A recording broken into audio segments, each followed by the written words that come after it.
วันสำคัญทางพุทธศาสนาและจะเป็นวันสำคัญของญาติโยมฮ้องกันตัวไปว่าเป็นวันเข้าพรรษาแต่จริงตัวเจ้าเข้าพรรษาเดือน10เดือนแรม1 ค่ำเอาละก่อนที่จะจะจาอย่างออกไปนั้นก็ไหว้พระสวดมนต์เพื่อเป็นสิริมงคลต่อชีวิตตั้งใจเน้อญาติโยมเน้ออะระหังสัมมาสัมพุทโธภควาพระผู้มีพระภาคเจ้าเป็นพระอรหันต์ดับเพลิงกิเลสเพลิงทุกข์สิ้นเชิงตรัสรู้ชอบได้โดยพระองค์เองพุทธังภควันตังอภิวาเทมิข้าพเจ้าอภิวาทพระผู้มีพระภาคเจ้าผู้รู้ผู้ตื่นผู้เบิกบานกราบพระพุทธสวากขาโตภควตาธัมโมพระธรรมเป็นธรรมที่พระผู้มีพระภาคเจ้าตรัสไว้ดีแล้วธัมมังนัมมัสสามิข้าพเจ้านมัสการพระธรรมกราบพระธรรมสุปฏิปันโนภควโตสาวกสังโฆพระสงฆ์สาวกของพระผู้มีพระภาคเจ้าปฏิบัติดีแล้วสังฆังนามามิข้าพเจ้านอบน้อมพระสงฆ์กราบพระสงฆ์นะโมตัสสะภะคะวะโตขอนอบน้อมแด่พระผู้มีพระภาคเจ้าพระองค์นั้นอะระหะโตซึ่งเป็นผู้ไกลจากกิเลสสัมมาสัมพุทธัสสะตรัสรู้ชอบได้โดยพระองค์เองนะโมตัสสะภะคะวะโตขอนอบน้อมแด่พระผู้มีพระภาคเจ้าพระองค์นั้นอะระหะโตซึ่งเป็นผู้ไกลจากกิเลสสัมมาสัมพุทธัสสะตรัสรู้ชอบได้โดยพระองค์เองนะโมตัสสะภะคะวะโตขอนอบน้อมแด่พระผู้มีพระภาคเจ้าพระองค์นั้นอะระหะโตซึ่งเป็นผู้ไกลจากกิเลสสัมมาสัมพุทธัสสะตรัสรู้ชอบได้โดยพระองค์เองพุทธังสรณังคัจฉามิธัมมังสรณังคัจฉามิสังฆังสรณังคัจฉามิตุติยัมปิพุทธังสรณังคัจฉามิตุติยัมปิธัมมังสรณังคัจฉามิตุติยัมปิสังฆังสรณังคัจฉามิตติยัมปิพุทธังสรณังคัจฉามิตติยัมปิธัมมังสรณังคัจฉามิตติยัมปิสังฆังสรณังคัจฉามิอิติปิโสภะคะวะอะระหังสัมมาสัมพุทโธวิชชาจารณะสัมปันโนสุขโตโลกวิทูอนุตตโรปุริสธรรมสารถิสัทธาเทวมนุสสานังพุทโธภควาติยันตุนิมิตังอวมังคลัญจาโยจามนาโปสกุณาสัสสะโธปะปะกะโหโตสุปินังอากันตังพุทธานุภาเวนะวินาศเมนตุสวากขาโตภควตาธัมโมสันติติโกอากาลิโกเอหิปัสสิโกโอปนายิโก ปัจจตังเวทิตโพวินยูหิติยันตุนิมิตังอวมังคลัญจาโยจามนาโปสกุณสาสัทโธปะปะกังโหโตโสปินังอากันตังธรรมานุภาเวนะวินาสเมนตุสุปฏิปันโนภะคะวะโตสาวกสังโฆอุชุปฏิปันโนภะคะวะโตสาวกสังโฆญาญะปฏิปันโนภะคะวะโตสาวกสังโฆสามีจิปฏิปันโนภะคะวะโตสาวกสังโฆยะติตังจตาริปุริสยุคานิอัตถปุริสปุคลาเอสะภะคะวะโตสาวกสังโฆอาหุนายโยปะอุนายโยทักขินายโยอัญชลิกรณิโยอนุตตรังบุญญาเกตังโลกัสสาติยันตุนิมิตังอวมังคลัญจาโยจามนาโปสกุณสาสัทโธปะปะกังโหโตสุปินังอากันตังสังขานุภาเวนะวินาสเมนตุวิปัสสิสานมัตโตจักขุมันตัสสะสิริมัตโตสิกขิสปินมัตโตสัพพพุทธานุกัมปิโนเวสพุทธานมัตโตนังหัตถกัสสะตปัสสิโนนะมัตถุกักุสันดัสสะมรเสนะปมัตติโนโกนาคัมมนัสสะนะมัตโตพระมนัสสะวุสิมัตโตกัสสปัสสะนะมัตโตวิปมุตตัสสะสัพพทิอังคีรัสสะนะมัตโตสักยปุตตัสสะสิริมัตโตโยอิมังธรรมเตเสสีสัพพทุกขปนุทนังเยจะปินิพุตตาโลเกยะถาภูตังวิปัสสิสุงเตชนะอภิสุนามะหันตาวิตัสสารตา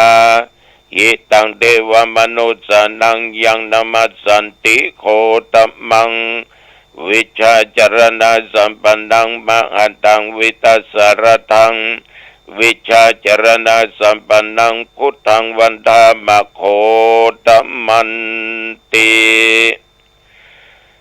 ยะโตอังภาคินีอริยญาชาติยาชาโตนาปิชานามิสันจิจาปนังชีวิตาวโรเปตาเตนะสัจเจนะโสติเตโอตุโสติกัปปสสะโพชังโคสติสังคโตธัมมนังวิจโยตถาวิริยัมปิติปัสสติโพชังคาจัตถาปะเรสัมมาทุเปกะโพชังคาสัตเตเตสัพพทักษินามุนินาสัมปทากตาภวิตาปะหุลิกตาสังวัตตันติอภิญญาญาณิพพานายาจะโพธิญาเอเตนะสัจจวัชเชนะโสติเตโอตุสัพพทาเอกัสสมิงสัมปเยนะโทโมคลานันจะกัสสปังคิลเนตุกิเตติสวาโพชังเกสตะเทสญญิเตจตังอภินันติตวาโรคามุจิงสุตังคเนเอเตนะสัจจวัชเชนะโสติเตโอตุสัพพทาเอกถาธรรมราชาปิเขลันเยนะปิปิริโตจุนดาเตเรนะตัญเยวะพนาเปตวานาสัทรังสัมโมทิตวาจะอปตาตัมมาวุธาสิธานโสเอเตนะสัจจวัชเชนะโสติเตโอตุสัพพทาปะอินาเตจะอปตาตินนัมปิมะเหสินังมัคคะอัตตกิเลสวะปัตตานุปติธรรมตังเอเตนะสัจจวัชเชนะโสติเตโอตุสัพพทาภ วุสักกัตตัวพุทธรัตนังโอสัตถังอุตตมังวรังหิตังเดวมนุสานังพุทธเตชนะโสตินานัสสันตุปัตตวาสเปตุขาบุปัสเมนตุเตสักกัตตัวธรรมรัตนังโอสัตถังอุตตมังวรังปริลาหูปัสมนังธรรมเตเชนะโสตินานัสสันตุปัตตวาสเปพญาบูปัสเมนตุเตสักกัตตัวสังฆรัตนังโอสตังอุตตมังวรังอาหุนยังปาหุนยังสังฆเตเชนะโสตินานัสสันตุปัตตวาสเปโรกาบูปัสเมนตุเตภวตุสัพพมังคลังรักขันตุสัพพเทวตาสัพพพุทธานุภาเวนะสัทธาโสติภวันตุเตภวตุสัพพมังคลังรักขันตุสัพพเทวตาสัพพธรรมานุภาเวนะสัทธาโสติภวันตุเตภวตุสัพพมังคลังรักขันตุสัพพเทวตาสัพพสังฆานุภาเวนะสัทธาโสติภวันตุเต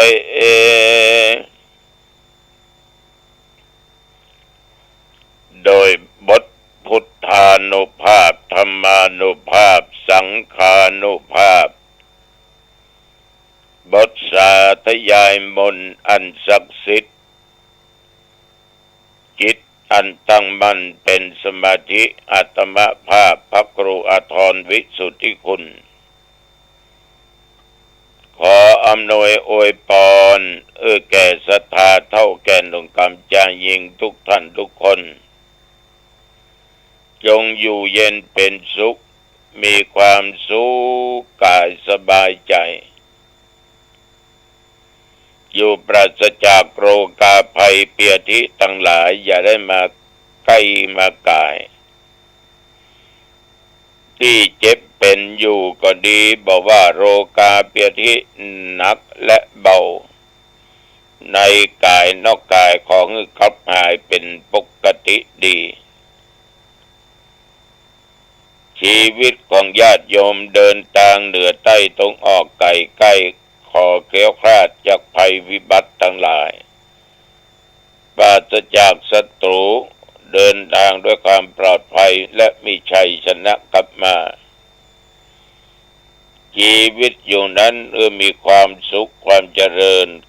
คิดอันใดได้อันนั้นสมปรารถนาขอญาติโยมจงมีสติและปัญญาจะไปตั้งในความประมาทมีวิชาสามารถแก้ปัญหาต่างๆได้จำเริญด้วยกิจการงานการค้าการขายกิจการงานหน้าที่ต่างๆก็ขอให้จำเริญยิ่งขึ้นไปอายุวันนะสุขะพละ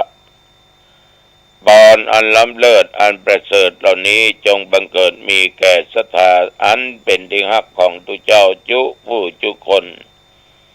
ขอเจริญพร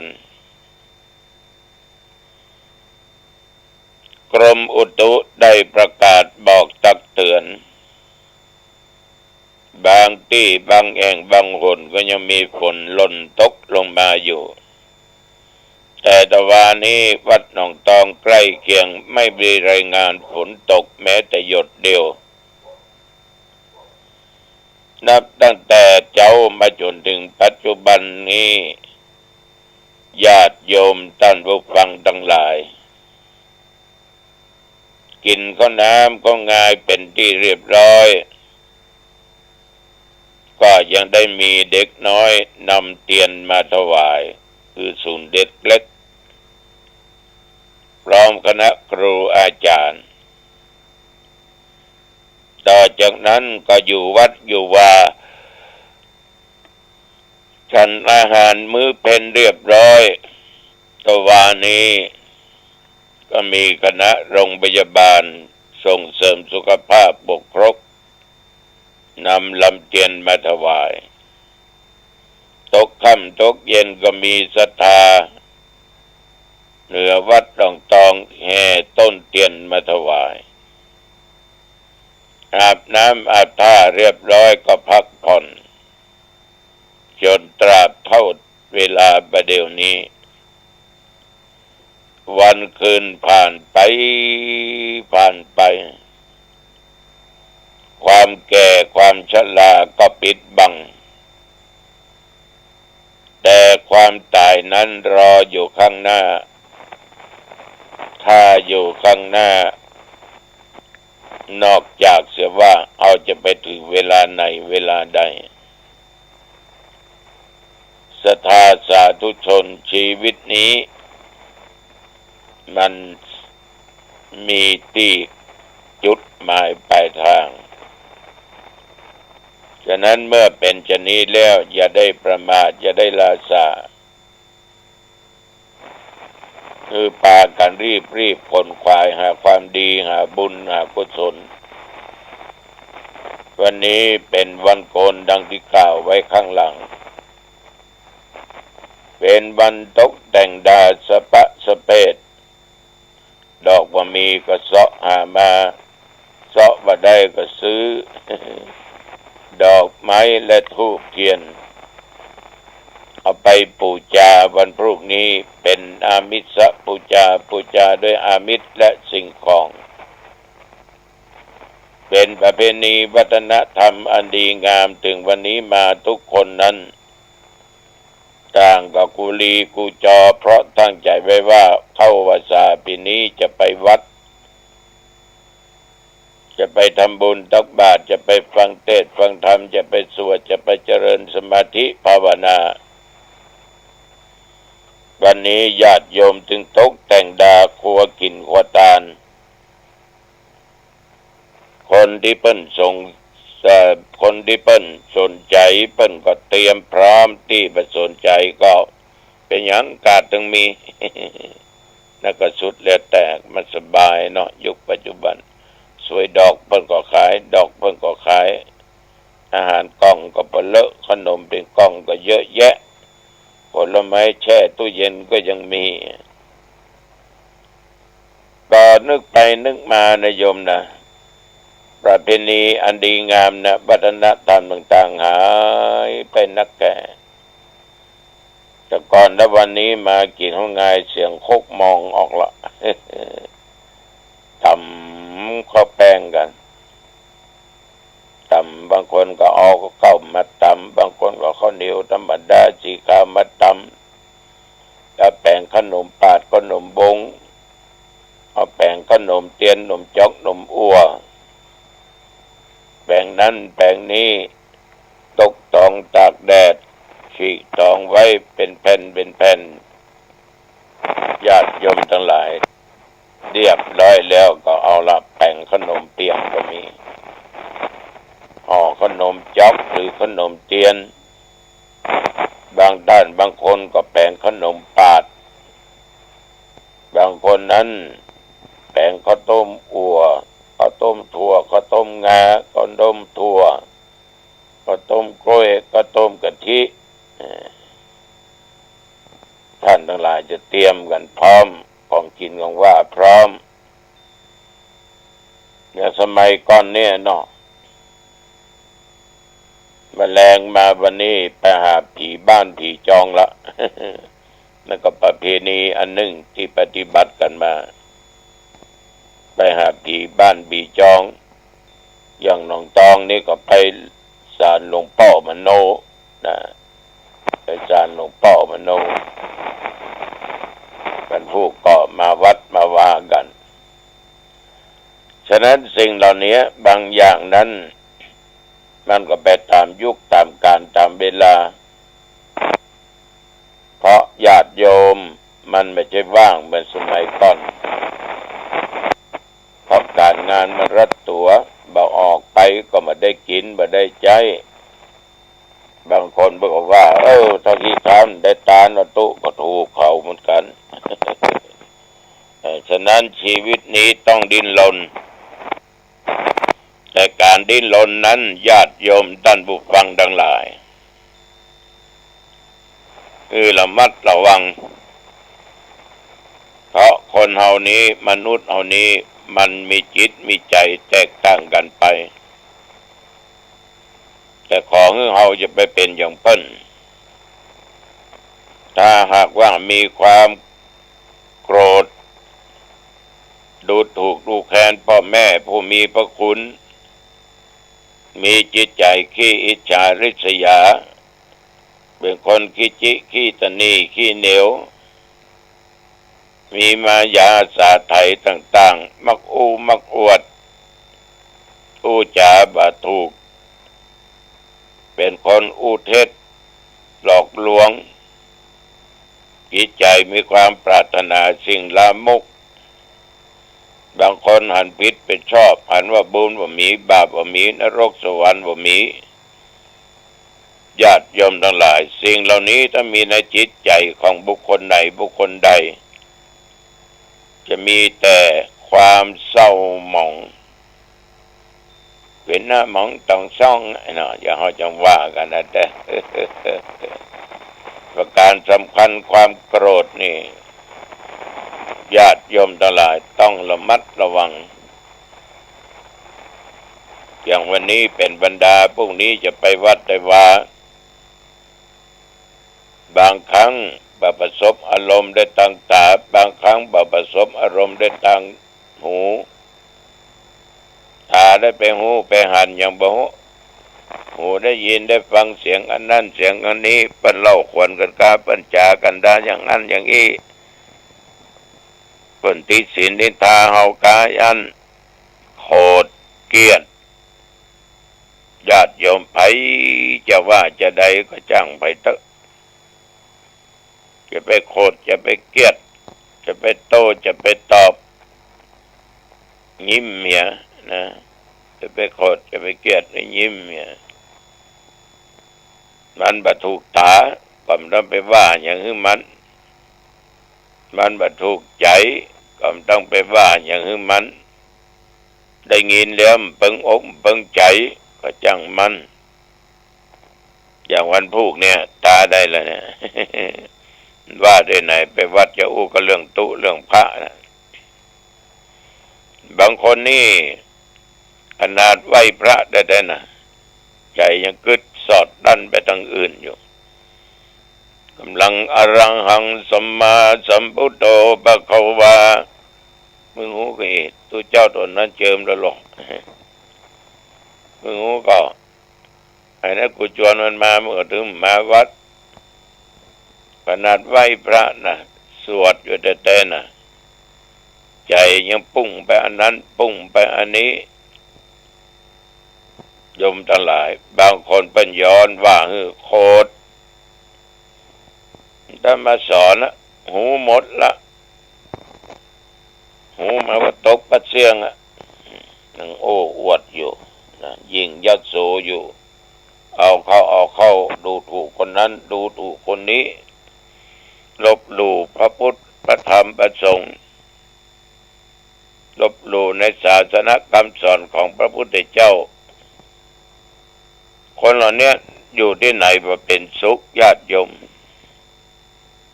นั่งส่องหน้าพระเจ้าก็ทุกข์อยู่ได้กินของดีของล้ำก็ทุกข์อยู่เพราะจิตใจของเขาผูกด้วยความโกรธความเกลียดความอาฆาตพยาบาท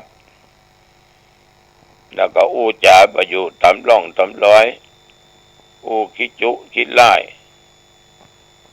อู้มักอวดบดหูอวดลวกแต่ว่าพอขี้จิขี้ตนีขี้เหนียว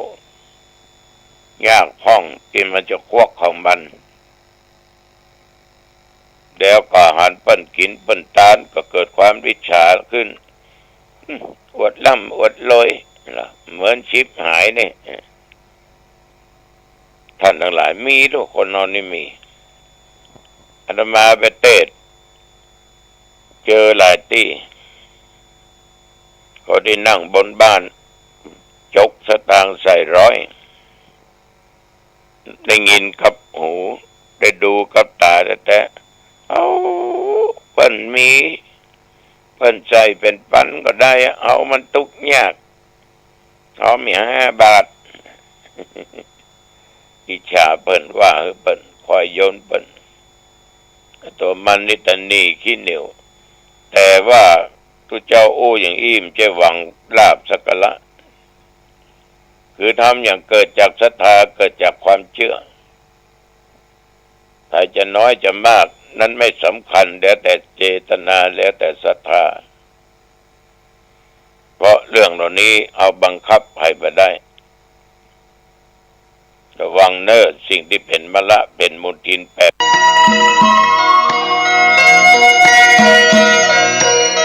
สารเพื่อการประชาสัมพันธ์โครงการปรับภูมิทัศน์และพัฒนาปรับพื้นที่รอบอุโบสถวัดป่าแดงมหาวิหารมติคณะกรรมการบริหารวัดป่าแดงมหาวิหารครั้งที่ 4/2567 ได้เห็นชอบและอนุมัติให้ดำเนินโครงการใช้เงินบริจาคและเงินสะสมของวัดเพื่อ